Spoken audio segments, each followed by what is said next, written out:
So 3.5 years ago, much more nervously than Councillor Turnstile has just done just then, I gave my maiden speech in this chamber and talked about the need for us to do more for our vulnerable residents.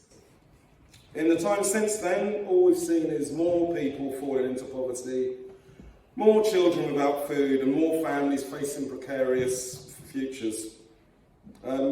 We visited a resident in Battersea one winter who couldn't afford to heat his home, and so was using his hairdryer to warm the pillow. It's the only way that he could get to sleep at night.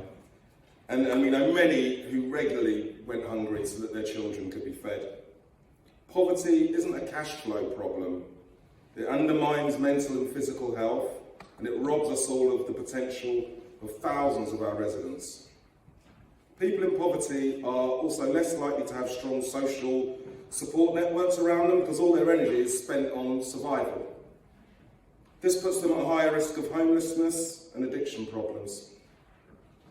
The Children's Commissioner warned children living in poverty are at a greater risk of becoming victims of criminals, highlighting local authority failure to stop disadvantaged children from falling through the cracks in services. And then we had a global pandemic. The pandemic made life even harder for many after thousands of those in the most precarious jobs were made redundant, lost income or faced higher living costs. Now those same people have been hit by the removal of the universal credit uplift and are facing rising costs to heat their homes or run their cars. We know that this will mean some find it difficult to pay for household bills, transport or internet connection, and many will be forced to rely on food banks. 6,000 Wandsworth residents used food banks in the pandemic. This is twice as many as the year before, and shamefully 40% of these were children, the majority primary school age or younger. But even this increase was greatly masked by the amazing work of our community groups, faith groups and voluntary organisations across the borough that provided food for those in need. The growing use of food banks is just one of the many irrefutable signs that if they're still needed, that the growing poverty and inequality crisis, of the growing poverty and inequality crisis in this borough. But as councillors, we shouldn't need more evidence. The people coming to us in our surgeries and asking for help should be evidence enough. The family with 4 kids who had to take turns using their mum's smartphone to do their homework over lockdown, and as this was the only device that they had that could get online.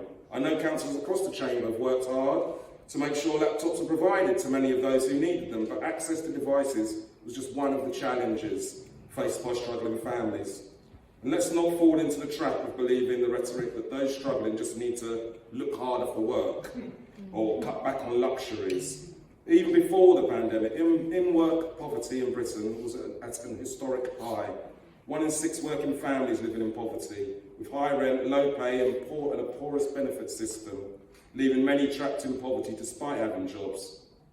While in-work poverty increased across the entire country during the pandemic, it rose most sharply in London. 22% of working households living in poverty. Charities dealing with poverty suggest that at least 14.5 million UK residents were living in poverty before the pandemic. Another 700,000 have been added during the pandemic, and another 800,000 are likely to be added afterwards. When the government reduced the universal credit payments by £20, it cut incomes of some of Britain's most disadvantaged young people in half, according to the YMCA.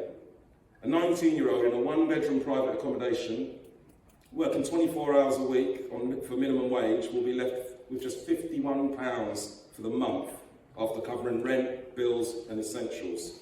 £20 might be a cost of a nice bottle of wine or a cab home in the evening for some, but for others, I'm afraid, we've taken away a lifeline.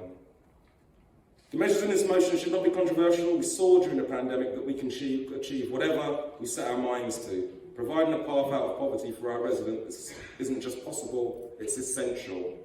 The party opposite will say that it's doing all it can, but I'm afraid that simply isn't enough. Our most vulnerable residents deserve better. Wandsworth deserves better.